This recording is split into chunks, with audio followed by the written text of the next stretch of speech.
नमस्कार, home science junction YouTube channel पर आप सभी का स्वागत है। मेरा नाम है निखिल और मैं लेकर के आया हूं एक बहुत बड़ी खुशखबरी आप सभी के लिए। टीजीटी जो है DSSB का, उसके लिए नोटिफिकेशन आ गया है। आप जल्दी से आप अप्लाई कर सकते हैं 8 तारीख से। तो 8 फरवरी से लेकर के आप अप्लाई कर सकते हैं और 8 मार्च तक जो आपकी लास्ट डेट है, 8 मार्च तक रात 12 बजे तक आप इस फॉर्म को भर सकते हैं। मेरा सजेशन रहेगा आप जल्दी से जल्दी भर दें। बाद में क्या होता है कि साइट बिजी हो जाती है, तो कई बार क्या होता है हमें भरने में प्रॉब्लम हो जाती है। ठीक है, तो 8 तारीख से शुरू होगा। तो आप 8 तारीख लगभग 12 बजे के आसपास या शुरू हो जाता है सर्वर इनका, तो आप उसके बाद में आप इसको भर सकते हैं। तो 5000 से ज़्यादा वैकेंसीज निकली हैं बहुत सारे सब्जेक्ट्स में। कौन कौन से सब्जेक्ट हैं वो सब हम देख लेते हैं। टीजीटी के लिए वैकेंसी है, मैथ की वैकेंसी है, मेल फीमेल इसमें अलग निकलता है। टीजीटी मेल के लिए, फीमेल के लिए जो मैथमेटिक्स की जो वैकेंसी हैं वो आई हैं। और साथ साथ न्यू दिल्ली म्युनिसिपल काउंसिल में भी मैथ टीजीटी की वैकेंसी आपकी है। टीजीटी की वैकेंसी है इंग्लिश की, टीजीटी की वैकेंसी है सोशल साइंस की, और टीजीटी की वैकेंसी है आपकी नेचुरल साइंस। अब कई बच्चे कंफ्यूज होते हैं जो यूपी या बाकी स्टेट वाले हैं कि नेचुरल साइंस क्या है। जो आपका साइंस है वही यहाँ पर जो दिल्ली है वहाँ पर नेचुरल साइंस के नाम से होता है। जैसे कि होम साइंस डोमेस्टिक साइंस के नाम से होता है, वैसे यहाँ पर साइंस जो है वो नेचुरल साइंस के नाम से आता है। तो कंफ्यूज नहीं होना है कि भैया हम साइंस वाले हैं, हमने ग्रेजुएशन किया है, बीएससी की है जो फिजिक्स केमिस्ट्री मैथ्स है, तो हम भर सकते हैं कि नहीं। बिल्कुल भर सकते हो, लेकिन किसके अंतर्गत भर सकते हो? अगर बेसिक साइंस का अगर आपको भरना है तो इसके अंतर्गत आप भरोगे, नेचुरल साइंस के अंतर्गत। ठीक है, हिंदी की वैकेंसी है, संस्कृत की वैकेंसी है, उर्दू की वैकेंसी है, पंजाबी की है, ड्राइंग की है। ठीक है, और ये सारी वैकेंसी कुल मिलाकर के जो वैकेंसी हैं आपकी वो है 5118 वैकेंसी, जो कि एक बहुत बड़ा नंबर है। यहाँ पर लगभग 3000 वैकेंसी हैं केवल जनरल कैंडिडेट के लिए। जो जनरल कैंडिडेट हैं उनके लिए आधी वैकेंसी, लगभग आधी वैकेंसी, आधे से बल्कि ज़्यादा ही वैकेंसी केवल जनरल कैंडिडेट के लिए हैं जो किसी क्राइटेरिया में नहीं आते, मतलब जो जनरल वाले हैं। एक बात और बता दूं, यहाँ पर जो ओबीसी का सर्टिफिकेट है केवल दिल्ली वालों के लिए एप्लीकेबल होता है, जिनके बाद में दिल्ली का डोमिसाइल है और वो ओबीसी कैटेगरी के अंतर्गत आते हैं दिल्ली में। ठीक है, वो ही ओबीसी के अंतर्गत फॉर्म भर सकते हैं। अदरवाइज बाकी सबको जो ओबीसी अदर स्टेट हैं उनको भी जनरल में काउंट किया जाता है। ठीक है, नॉन क्रीमी लेयर वाले भी। ठीक है, creamy layer non creamy layer दोनों के दोनों की जनरल कैंडिडेट होंगे जो अदर स्टेट के हैं, जिनके पास में दिल्ली का सर्टिफिकेट नहीं है, डोमिसाइल नहीं है ओबीसी के सर्टिफिकेट के साथ में। ठीक है, नेक्स्ट इसके बाद में देख लेते हैं हम कि जो वैकेंसी है इसमें रिक्वायरमेंट क्या है। अलग अलग जो आप अपने अपने नोटिफिकेशन पढ़ना, आपको टेलीग्राम चैनल पर जो कि है home science by Prerna ma'am, उस पर पूरा का पूरा ये डिटेल्ड नोटिफिकेशन मिल जाएगा।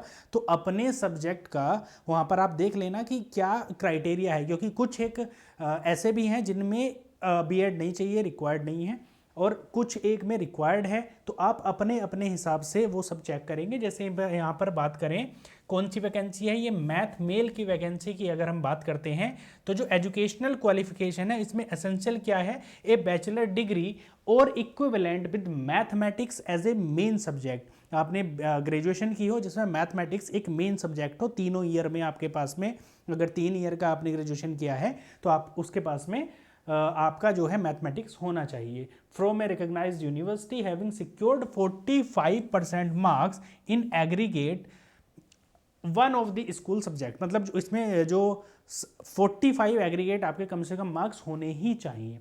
प्रोवाइडेड फर्दर, इसके साथ साथ that the requirement as to minimum of 45% marks of the aggregate at graduation level shall be relaxable. अगर ग्रेजुएशन में आपके 45% मार्क्स एग्रीगेट नहीं है, तीनों ईयर में मिलाकर के 45% मार्क्स नहीं है, वो किस किस कंडीशन में एग्जाम्प्ट होंगे?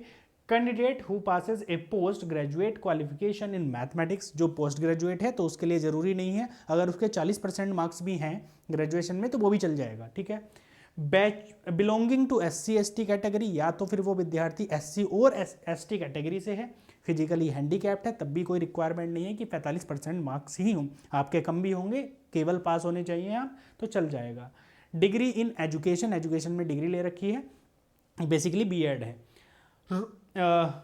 इसके बाद में वर्किंग नॉलेज ऑफ हिंदी, इसके साथ साथ आपके पास में डिग्री ऑफ एजुकेशन यानी कि बीएड चाहिए, working knowledge of Hindi, Hindi language की जानकारी होनी चाहिए। ऐसा जरूरी नहीं है कि आप प्रोफिशिएंट हो, बट वर्किंग नॉलेज होनी चाहिए। Should have qualify CTET from CBSE। आपका सीटेट जो एग्ज़ाम है वो पास होना चाहिए। ये सारी की सारी क्राइटेरिया हैं केवल मैथ के लिए, अगर आप मैथ का फॉर्म भरना चाहते हैं। इसी तरह के लगभग सेम क्राइटेरिया बाकी सब एग्जाम के लिए भी हैं कि भैया आपका बीएड हो, सीटेट पास हो, ग्रेजुएशन हो मिनिमम 45% मार्क्स के साथ में।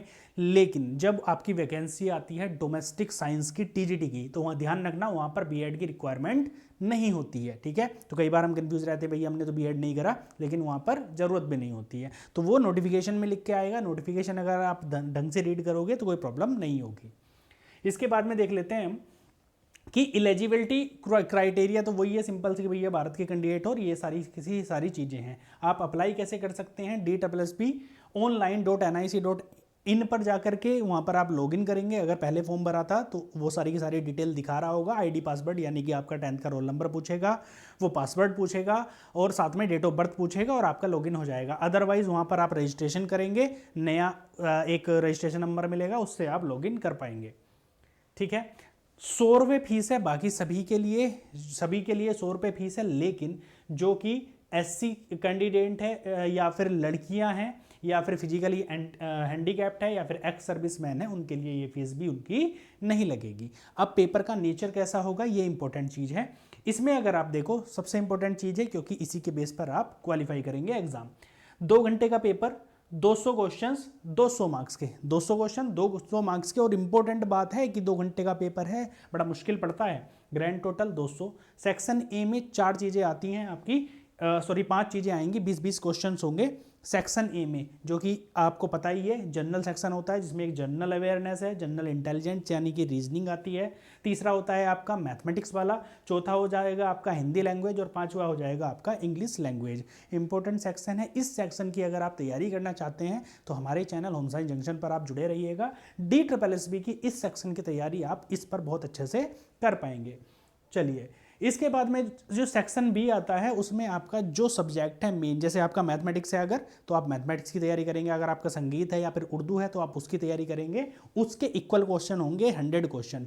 लेकिन ये ध्यान रखना ऑनलाइन एग्जाम है और वो टुकड़ों में बटा हुआ आता है। 100 क्वेश्चन 20-20 के जो है फॉर्म में होंगे कि 20 क्वेश्चन एक साथ, 20 क्वेश्चन एक साथ 20 ही दिखेंगे आपको, उससे ज़्यादा नहीं दिखेंगे। जब आप 20 को सबमिट कर दोगे उसके बाद में आप पहुँचोगे, ठीक है। तो इस तरह से ये पेपर है। इंपॉर्टेंट एक चीज ये भी है कि negative marking will be applicable, deduction of 0.25 marks will be made for each wrong multiple choice question, यानी कि 1/4 की निगेटिव मार्किंग है। अगर आप 4 क्वेश्चन गलत कर देते हो तो आपका एक सही क्वेश्चन भी साथ में कट जाएगा, उसके मार्क्स ऐड नहीं किए जाएंगे। तो जल्दी से जल्दी जाकर के ये फॉर्म भरिएगा और DSSB पेपर 1 की तैयारी और साथ साथ होम साइंस कि जो आपका पेपर है डोमेस्टिक साइंस का, वो भी वैकेंसी इसके बाद में जल्दी ही आएंगी, उनकी भी तैयारी करिएगा हमारे साथ। चलिए मिलते हैं नेक्स्ट वीडियो में, तब तक के लिए शुक्रिया, धन्यवाद।